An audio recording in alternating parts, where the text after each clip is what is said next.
Welcome to a discussion video. I'm gonna check the audio cable. I'm always paranoid. Yeah, okay, it feels like it's plugged in. It's a great behind the scenes fact. Always paranoid. Yeah, always paranoid. Like if the cable came out this much, then we could just lose all of this and be like, ah. Yeah, so, I've been involved with the and that is not good. This is the discussion video about the bit of, I don't know how to explain this anymore. It's very confusing, like, because there's a lot of Kochi videos from Shikoku because there was a lot going on down there, but this is the bit where we went down to a far point and then the bit where we went to this market in the end.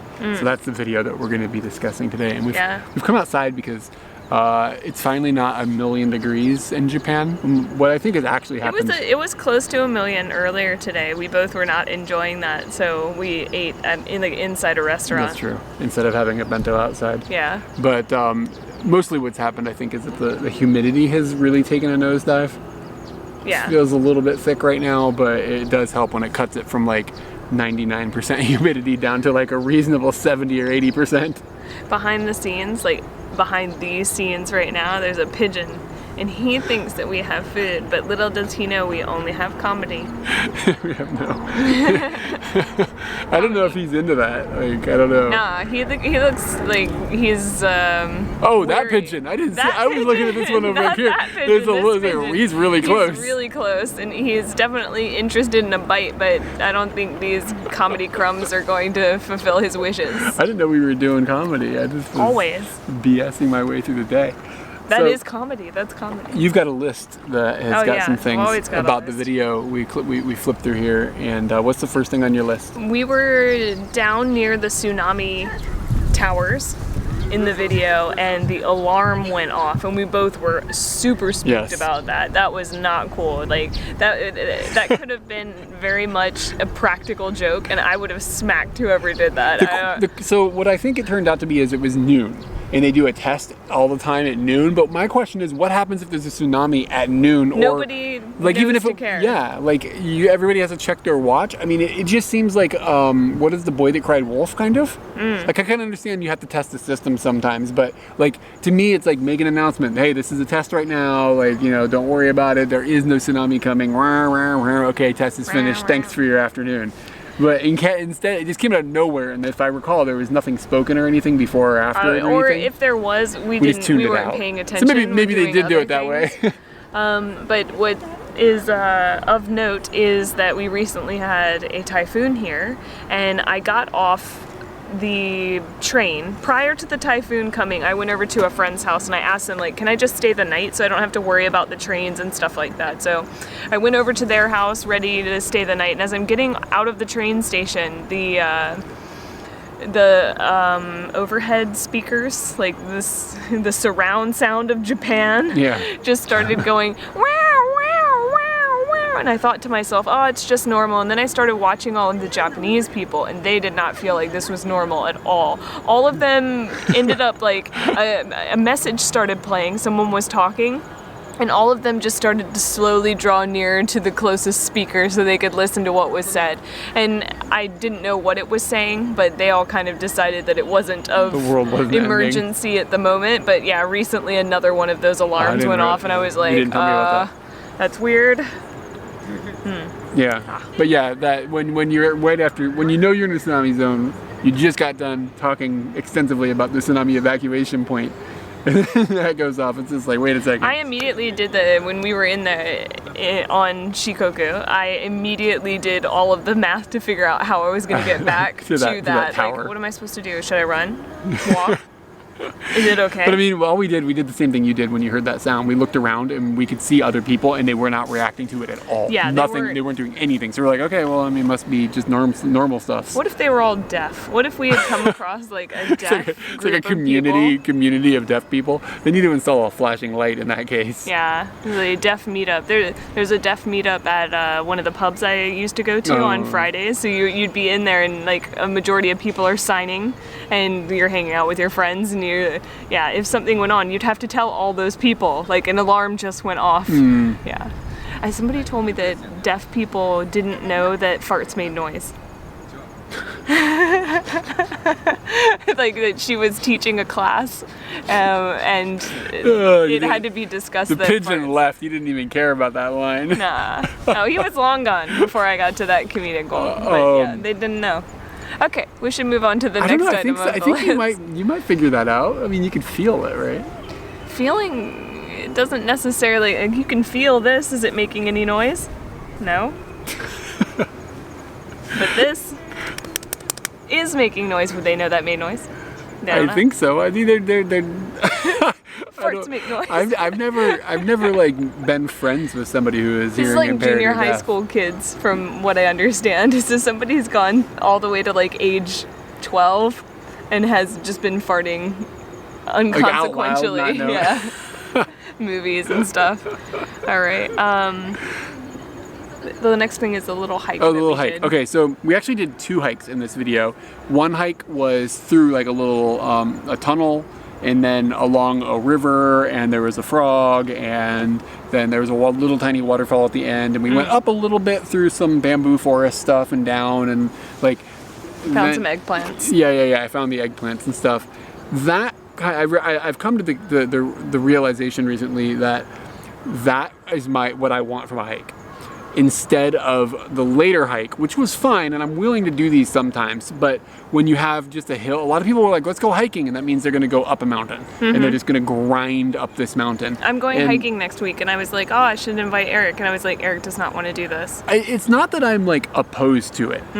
I'm willing to do it if there is like a exceptional thing at the end of it. Like if there's like a series of temples or something, and it's like something I've never seen before, or like when we grinded up Mount Fuji and getting to do that experience, that makes it worth it and stuff. But just going into the forest and going to a mountain and just grinding up the mountain and getting like kind of an okay view off the top of the rim, it really doesn't do it for me. Yeah. Like I just don't, I like being out in nature, I like getting exercise, I just don't like that constant grind. And part of it is just because I find it to be a little on the boring side, and I think some people think it's kind of like a Zen-ish type thing, and I can understand that, but I mean, you can also do that on a more flat walk.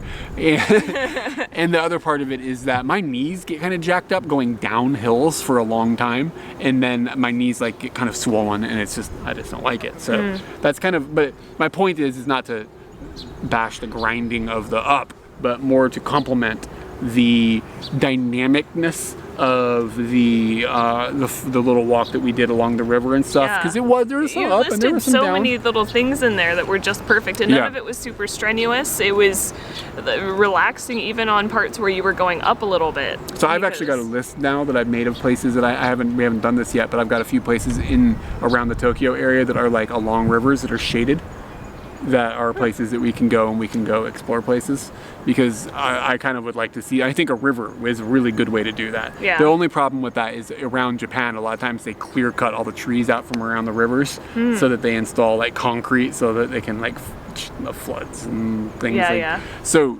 then you're out in the sun, and I'm not a huge fan of just being out in the blazing sun all day either. That to me is just another grind that is of course okay if it's for a good cause, but if it's just to be outside, like I'd rather find that place with some shade and some frogs and some some bamboo forests. Yeah, that's what I like to find. I just wanted to just mention that. So. Good. Took me 39 years to figure out, so I thought I'd impart that wisdom. After we went on that nice little hike, there was the creepy village. Okay. And that was so darn creepy. I was only I didn't know that was going to be there, but I knew that existed. I had seen it. We drove by one when we were in Kyushu. Kagoshima. In Kyushu. Yeah, in Kagoshima. Yeah, so we drove by one, but I knew that these like many that there were villages where the dummies outnumbered the people. And it's like, did feel that way. I've read about this online, and afterwards a lot of people pointed that out to us. That there are, and I think it's maybe a Shikoku thing where it came from, but it's kind of spread to other parts of Japan. But there were other places in Shikoku where the population of the village is like 10 old people and then like 300 of these dummy things. And it's just that people that live there know their towns are dying, and they just put them there because they want it to like represent what it was like for them during like the alive time or whatever. How sad. It's kind of sad, but I mean that's represented. And we've talked about this in the past, but I mean Japanese countrysides are dying. Yeah. Like the country is going to be full of ghost towns in 10 or 15 years. It already feels that way. Yeah, sometimes we drive through them so often. Yeah. And we drive through because there's nothing there anymore. Like you can't even try to revive it. They've even given up on it. Yeah. Why are they putting all the Buddhas in the caves? I'm tired. You know what? When I think about little Buddha statues, I know what they smell like. And they smell like a dank cave. We don't have to go further down that road. I just wanted to point that out because we were in another cave there filled with Buddhas and it's just, take them outside, man. They don't have to be in the cave anymore. I think that I mentioned this in the video. It's for the security, like so that they don't get destroyed by the weather or whatever. But when it's got a Bin Laden feel, man. This is this is a thing where we got bored of it in Southeast Asia because every time you go in Southeast Asia, they're like, oh, these amazing, because there's a lot in Thailand and Laos and like Cambodia. We've got 3,000 Buddha statues in a cave. Let's go check it out. But they have these amazing caves that would be really cool. But then they put all these kind of gaudy statues inside. I mean, they may not think it looks gaudy, and that's just from our perspective. But then there's lights and stuff in it, and it just doesn't feel like the cave. And like as a Westerner, like you just go and you're like, oh, I want to see some nature, and there's Buddhas everywhere. And at first you're like, oh, this is neat. But then after the 900th one, you're just kind of like, okay, like, kind of done with it. But you don't have so many caves. They don't do that so much in Japan, but it does happen, I guess, periodically, and it did happen in that one video. We went in another cave after that, I believe, and it was really creepy and weird. So I'm going to start ranking caves on creepiness. That cave was not creepy. Can you think of what's your favorite cave? Like, we've been in some, I can think of 2 that were amazing. When they turned the lights on in Laos. Yeah. That was stupid crazy. We rode the little hot dog boat in. That guy might have electrocuted himself. Had his cords touch the. Had like a car battery or something on his back. Just there's a switch in here, and you get to turn it on. That's really cool. And then you turn it on, and you see all the stuff you didn't know was sitting around you. And yeah, probably my favorite. The other cave that I can think of was the cave in the Philippines, where we had to like slide through cracks and stuff in the northern Philippines. Yeah. That was awesome. I don't know if I'm claustrophobic by any means, but I think as I've gotten older, I've thought to myself, I kind of don't like that feeling. When I was younger, it would be like, oh, I can fit through there, no problem. I can do this. Now I'm just like, that doesn't seem right. Yeah, I'm kind of I don't really have a strong opinion on claustrophobia feeling or whatever. I understand like what that feeling people have is, but it doesn't bother me. It's kind of like heights. It doesn't really bother me unless it gets really sketchy. Both of those, as I've gotten older, have started to just seem like, Next on the list is Hirome Ichiba. Okay, so that was the food market that we went to in that video. It wasn't a food market. Well, it was like the food center. I like the way you described it in the video. You said it felt like a beer garden mixed with a flea market, or like a Japanese izakaya, izakaya beer garden. Yeah, that had a flea market feel to it because there were so many shops. Yeah. There we go. And I just wanted to say we would totally go back to If we lived there, I think we'd go there all the time. I'd be like, okay, it's Friday. Okay, let's go check out the next, try to hit every stall or something like that. Let's see what kind of craziness is going on there tonight. And it was fairly cheap, too. It wasn't like ridiculous. You didn't have to pay seat fees, and there wasn't like all this extra add-on stuff. And I guess what you'd have to do is say, we're spending 3,000 yen tonight. Yeah. That's how much we're going to spend. Let's walk around. So set a budget before you go, and then maybe you hit something that you're like, it's worth a little bit more money, but outside of that, that's how I would work. It would also be ideal if you didn't have to drive, because then you'd be able to have a drink. Yeah. I did not need a drink that night. In that video, I am extremely tired.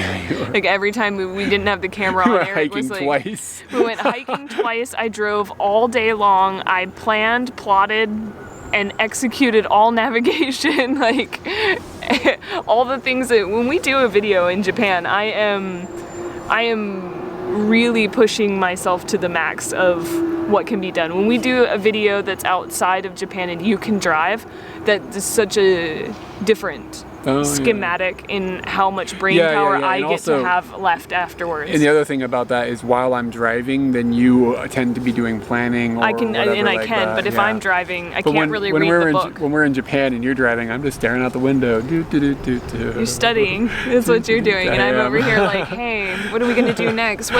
So we're on step 1. What's step 6? Step 6. Thinking step 6 out. Yeah. But yeah, you were pretty exhausted. Yeah. But even with that, I think we still had fun at that market I had thing. a great time because I was kind of drunk on my own fumes. And that's what I'm trying to say. We had that tuna, right? Katsuo, is that what it's called? What was it called? Katsuo. I don't remember what it was anymore. Katsuo. But it was like a Katsuo. special. I think you're right. Katsuo, I think. It was like a not salmon, a tuna. Yeah, it was definitely tuna. And seared on the outside. And like you would glance at this and just be like, yeah, okay, it's just more fish stuff, but damn, it was really good, like surprisingly tasty. And we were gonna order a lower tier of it, and the dude that worked there was like, look, you really should. He was upselling us, but he wasn't upselling us for him. He was upselling us for us. Yeah. Like he wanted us to have a better experience. Cause I told him like we've never had it before, blah blah blah blah, and he was just like, you really should get the one that's like, and it was only a couple $100 yen, like another $1 or $2 or whatever. That's gonna take our 30. Yeah, now you're at 3,200 yen. Shit. You're at 3,200 yen. That's a slippery slope. 3,200 yen. But the whole market was amazing, and then the to me the standout thing was those poodles. It's just like these poodles are tied. So Katie doesn't like poodles. All right. All right. I just want to hold on before you get into this because he's talked like extensively about these poodles. I think that I've probably been involved with at least 2 hours of chatter about these poodles. Okay, and I just want to let you know: number 1, poodles are not impressive to me, and number 2, these poodles are okay. So, if coming from a person who thinks that they're not impressive at all. So I don't think that all poodles are amazing because I see. If you are a poodle person, I really apologize. I'm not trying to like stomp on your god, but like sometimes you see a poodle, and you said this to me recently. I thought it was really funny. You said that sometimes you see a couple with their, what did you say, like lame ass poodle, but use a different word, like they're sad. It was a couple with a mediocre poodle. A couple with a mediocre poodle, and they've clearly given up on life, and that's what you said. It's just like they're just walking all sad with this poodle that's just like kind of like. Yeah, they've kind of given up on everything about life, and I watched them for a little while, and I was just like, wow, there's no communication happening at all. They are just walking a dog, and the girl's walking at a speed where she's constantly got to turn around and see if they're catching up with her, and the guy is walking slower than the poodle, and it's just you see this couple quite often in Japan, and it's just sort of like, okay, they've chosen a boring dog. I want you to stop and think to yourself. Take the population of poodles, that's 100%. Of that population of poodles, I want them to think too, so don't give your number out. What number of the poodles, what percentage of the poodles poodle percentage is mediocre, all right? And I have my number. I've got my number. I know your number is like in the high 90s. Get your number, tell all your friends in the room, argue about it, pause the video if you need to, like. So here's my argument is that I think some poodles are kind of lame, but I think that you often have poodles that are really smart. I think poodles are smarter than you're giving them credit for. You're thinking, like, a lot of times you get like a doofy little like pocket dog or whatever, and they just are kind of airheaded, but I don't think poodles really come off like that. When I was a kid, I don't know if you knew this, but I grew up, we had a poodle, like a mini poodle. It was like my dad's poodle. And his name was Mac, and he was born before me. And he lived to be like 17 or 18, and he got eaten by wolves. But anyways, that was the end of Mac. Yeah, it was. He was not doing well, anyways. But anyway, so like that was really sad. It was sad. But I've had a long time. I've had a long time to recover from the trauma. But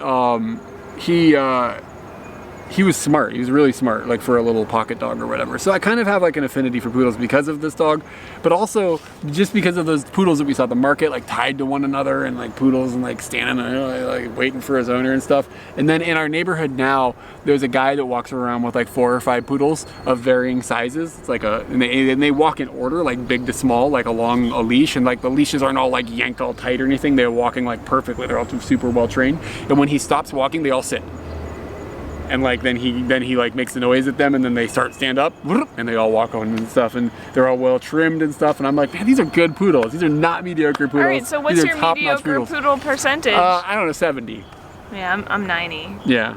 Definitely 90. I think 90 you need or more. I think you need to expand your poodle world a little bit. I think this, what would be your recommendation for how to go about this? Do I need to go meet the poodle man? I think that might help. Gotta go to the dog shop all the time? The battery is blinking. I'm gonna stop it, and we're gonna come back and we're gonna do a question or two. Okay. And we're back. You have any other shit you'd like to talk about poodles? Oh yeah, back to poodles. Got lost in the simulation there for a second and some chatter. Poodles, I was exposed to a poodle when I was younger. I was joking. We don't have to keep talking about poodles. Well, it was at my babysitter's house, and it was not a smart poodle. It was a dumb poodle, and it was just boring. Do you think poodles' intelligence level is based on like how well the owner poodles? And I wonder if like a lot of people just consider poodles to be a toy animal, therefore they don't train it. They don't think that it's a trainable thing. We've associated them with just vanity and cuteness, and we haven't thought about their intelligence, so therefore we are basically not making them act amazingly when they could. And if we don't make them act amazingly, does that mean that as time goes on they're going to get dumber? stupider? I don't know. All right, this is a question for you from Mark. Okay. Question for Katie mostly. A number of mostly of me or the a number of times in videos you talk about getting breakfast for breakfast. What do you define as breakfast? For a little context, I'm not sure that I define any particular food group or group of foods as specifically breakfast. Growing up, we ate a lot of oatmeal, cornmeal, porridge, etc. But in the summer, my mom would often fry up fresh vegetables from the garden for breakfast, or we had cream peas, carrots, and baby potatoes. At my grandma's farm, she would often cook uncured bacon, pork belly, and God, I'm getting hungry, man, fried potatoes and fried eggs. I would never have considered a burrito breakfast before I moved to the States. Oh, okay, interesting. Does the burrito have egg in it? Mark is from Canada, so keep that in mind, but he lives in the States now, and he's also lived in Japan. So I wonder what you mean when you're looking for breakfast for breakfast. What is a Virginian thinking when she's thinking breakfast for breakfast? Burrito definitely could be, but it needs to have breakfast ingredients inside that burrito. What is that? And then the breakfast ingredients would definitely include, I have to give like two ideas here. So let's say a plateable breakfast, and a plateable breakfast would be bacon, toast, eggs, and other accoutrements to go with that. Is that a word? Did you make a word? No, I did not. I can't attribute that. You're a bowlable breakfast would include porridge or oatmeal or cereal. And there may be more types of breakfast, but those are the ones that come off the top of my head. And those are the breakfasts that I would like to have for breakfast. What did you have for breakfast when you were a kid? Cereal on weekdays. On weekends or things like that, it just kind of varied. My mom would make like scrambled eggs and bacon, and my dad would make waffles with sausage. So, and I didn't even mention waffles or pancakes. And those are breakfast to me, but less now than they used to be. Yeah, absolutely. I've gotten to the point where sugary things I don't think of as breakfast, aside from like maybe fruit or something. But like when I was a kid, of course, like waffles or whatever. My grandmother is Swedish, and my dad had learned how to make like Swedish style crepes from her. Crepes, yeah. So like once a month or something, my dad, when I was a kid, would make crepes for breakfast. Crepes would still stand for me because the filling that can go inside of them doesn't necessarily. Well, jams, and you can put just fruit inside of it. Yeah. So I would say that's a plateable. Hold on. Dude, so in Japan they'll put tuna inside of a crepe. Anything's on the bowlable, and bakeable. Not bakeable. Because crepes, stovetop grillable, they're not grilled either. It's really hard. So I would put crepes, pancakes, and waffles into a different category, but one that I don't frequent so much anymore. Who would you say does breakfast the best of all those breakfast styles? Like different countries? Like if you had to define it down to that. Like do you think it's probably like an English fry-up or something like that? Is that? It really depends on what you want out of breakfast, like what you're in the mood for. Honestly, I think that the English fry-up is a very good we make this standard breakfast. This is the breakfast we've created. I can't think of other cultures that have a breakfast we've created. Like who? In Japan, like Japan, you got your like basic rice, toast. Rice. Oh, salmon. Yeah, rice. Some grilled salmon. Is that the right way to say this? Yeah, grilled, I think so. Grilled salmon, and on the rice you would put a raw egg, some special soy sauce, and then miso soup. To me, that's like, right now in my life, that's like my favorite breakfast. It's good. I know that it's a breakfast, but to me, that's not breakfast for breakfast. Yeah, I kind of That would be like, that was what was available. Fair enough. Yeah, I definitely wouldn't include that in breakfast for breakfast. That is a meal. Did anybody? I like it. It's weird to say that. I would like to know if anybody watching this right now has got any interesting breakfast from like wherever it is you're from. If you're from different parts of the country, different parts of the world or whatever. Like when I think about the fact that England has a breakfast, I don't think about like other countries having biscuits and gravy, bitches. Oh yeah, biscuits and gravy. That's like a pretty southern thing too. I don't think we so ever, that's I gonna never go. had that in What's California. interesting about that is it's a bakeable along the lines of the crepe, the pancake, and the waffle. That would be a very crazy breakfast if you put all three of those on top of that. But it's savory. So are they in the same world or? We need to make a chart about this. I'm very hyped about this breakfast for breakfast. I was thinking about going out and having breakfast tomorrow morning. Do you want to go have breakfast tomorrow morning? Is it breakfast for breakfast? I don't know. I don't even know what that is anymore. I'm confused. On the weekends, I like to have toast. Yeah, that's right. You do like your toast. And yeah, I sat there thinking about that. I was like, I'm going to give up my toast. We could go have this. breakfast for dinner. We go to Denny's or something. They don't do breakfast after a certain time. What about Bill's? Could go to Bill's, but wow, Mom, that's really expensive. Eric wants to go get the ricotta pancakes. What is it in the alcohol in the orange juice? The Whoopi Goldberg likes? Samosas or mimosas? Samosas is it's not a cookie. It's like a cookie. It's like a Girl Scout cookie. It's an Indian thing with meat inside. I'm gonna put the orange juice and the alcohol inside the samosa. What's the Girl Scout cookie called? Samoas. That's a cookie. Wow, I think that's the best way to leave this situation. We don't really know what things are. While we were filming that discussion video, you may have heard this sound in the background.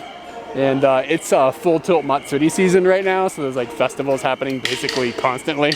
And I thought I would just give you a little peek as to what it is that was going on. It's basically the different people from different parts of the different neighborhoods all come together and just have a festival thing, and it's kind of tied to the local shrines and stuff. I should probably make a video about it explaining it, but I'm sure somebody else has made a video explaining it way better than I can make a video about it because I'm not like deep into that culture or anything. It's just a thing that happens all the time.